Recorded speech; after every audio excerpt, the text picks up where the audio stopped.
এই দেশের জনসাধারণ যারা সাধারণ নিরীহ এবং গরিব মানুষ, যারা ভালো থাকার জন্য, সংসারে উন্নতি করার জন্য বা পরিবারের সকলের সুখের প্রত্যাশায় বিদেশে চাকরি নিয়ে যান, আমি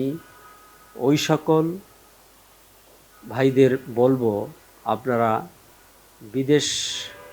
যাওয়ার আগে আপনারা অবশ্যই সিআইডিতে স্থাপিত মানব পাচার সেলে যোগাযোগ করবেন। কারণ আপনার যদি সন্দেহ হয় যে ভিসা ফেক বা টিকিট ফেক বা আপনি দালালের খপ্পরে পড়তে চাচ্ছেন, তাহলে অবশ্যই সিআইডির মানব পাচার সেলে আপনি যোগাযোগ করবেন। সিআইডির মানব পাচার সেলে এখানে 24 আওয়ার সার্ভিস দেওয়া হয় এবং সকল ধরনের সহযোগিতা করা হয়। আপনি যদি প্রতারকদের দ্বারা প্রতারিত হন, তাহলে অবশ্যই মামলা করবেন এবং এই মামলা সিআইডি তদন্ত করে, মানব পাচার সেল এই তদন্ত করবে। পাশাপাশি যারা ট্রাফিকার, যারা মানব পাচার করেন, তাদের বিরুদ্ধে মামলা হবে এবং এই মামলা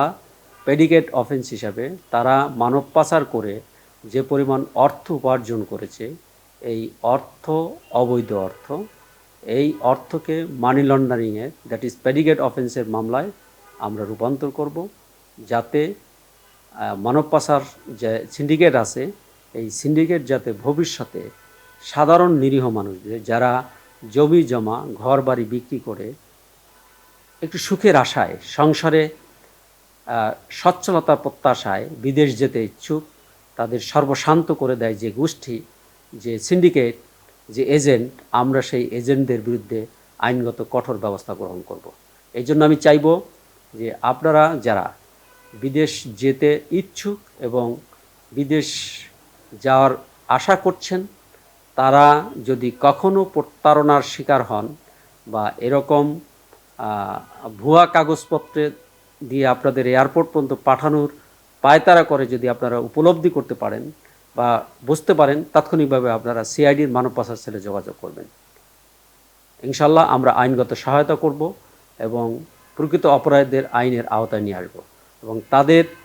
বিরুদ্ধে মানি লন্ডারিং মামলার ব্যবস্থা করব। যে সকল রেমিটেন্স যোদ্ধা বিদেশ থেকে রিপ্যাট্রিয়েট হয়েছেন, আমরা ওই সকল রেমিটেন্স যোদ্ধাদের আহ্বান করব যে আপনারা সিআইডির মানব পাচার সেলে আসেন এবং তাদের বিরুদ্ধে মামলা রুজু করেন। আপনাদের সুবিধার্থে আমরা শাহজালাল আন্তর্জাতিক এয়ারপোর্টে আমাদের একটি সেল আছে, অফিস আছে, ওখানে আপনারা যোগাযোগ করবেন এবং ওখানে সমস্ত তথ্যপত্র দিয়ে যাবেন। তথ্যপত্র দেওয়ার সাথে সাথেই আমরা ইনভেস্টিগেশন শুরু করে দেই এবং আপনারা মামলা রুজু করার পরপরই আমরা তাদের বিরুদ্ধে আইনি ব্যবস্থা গ্রহণ করি।